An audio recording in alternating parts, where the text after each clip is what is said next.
Nah, untuk kamu yang belum masuk ke ranah skripsi, kamu beruntung mendapat info ini. Yang merasa nggak pintar dalam skripsi, nanti akan tenang setelah mendengar info ini. Dan untuk yang lagi skripsian, kalian masih belum terlambat. 2019 saya menemukan hal ini. Wow, ternyata kemampuan menulis skripsi itu dipengaruhi oleh daya tangkap otak kamu. Dan otak ini merekam apa yang diberikan.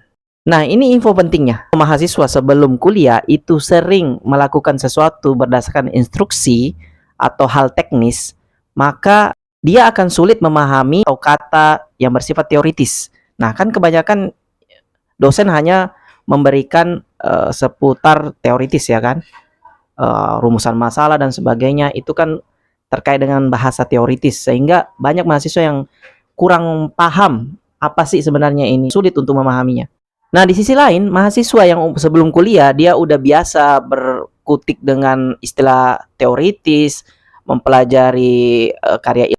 Lanjut part 2. Nah, percaya aja deh, kalau kalian di SMA dulu nggak pernah menulis karya ilmiah atau nggak pernah mempelajari hal yang bersifat teoritis, baik apapun dosen menjelaskan terkait skripsi, kalau itu masih ranah teoritis, itu akan berat untuk dipahami. Jadi di sini Kak Dedi menyimpulkan, yang salah bukan mahasiswa, yang salah juga bukan dosen, tapi teknik menyampaikan ilmunya yang nggak cocok.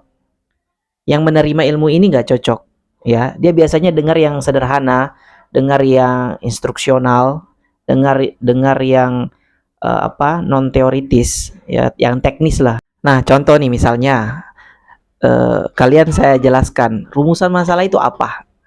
Nah, kalau teoritisnya rumusan masalah adalah pertanyaan yang dibuat oleh peneliti yang nanti jawabannya itu akan digali dalam penelitian. Jadi karya ilmiahnya, skripsinya ini adalah jawaban produk dari rumusan masalah itu. Kalau memakai bahasa teknis, misalnya rumusan masalah, saya ingin mengarahkan kalian untuk menulis rumusan masalah, maka saya akan menyampaikan, data yang kamu cari ini data apa? Silakan buat pertanyaan, data apa yang ingin saya cari? Misalnya efektivitas media mengajar, atau yang saya mau cari adalah pengaruh dari karakter terhadap prestasi misalnya. Nah, yang mau saya cari adalah data prestasi. Yang saya mau cari adalah data pengaruhnya ada atau enggak. Nah, dari data ini yang dibuat pertanyaan. Nah, baru disusun kalimatnya. Jadi intinya semua teoritis dalam skripsi itu disampaikan secara teknis supaya lebih mudah dipahami oleh mahasiswa.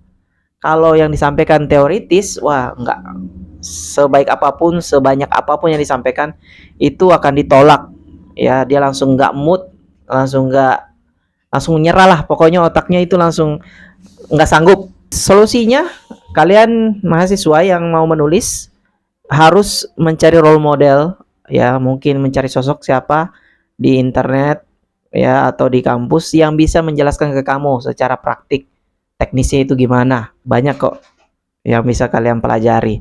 Apakah kita harus menghindari dosen? Enggak. Jadi ada yang kamu serap dari luar dan juga ada yang kamu terima dari dosen, ya, pembimbing. Untuk lebih mempermudah pemahamanmu, kamu harus dapat input dari luar, ya.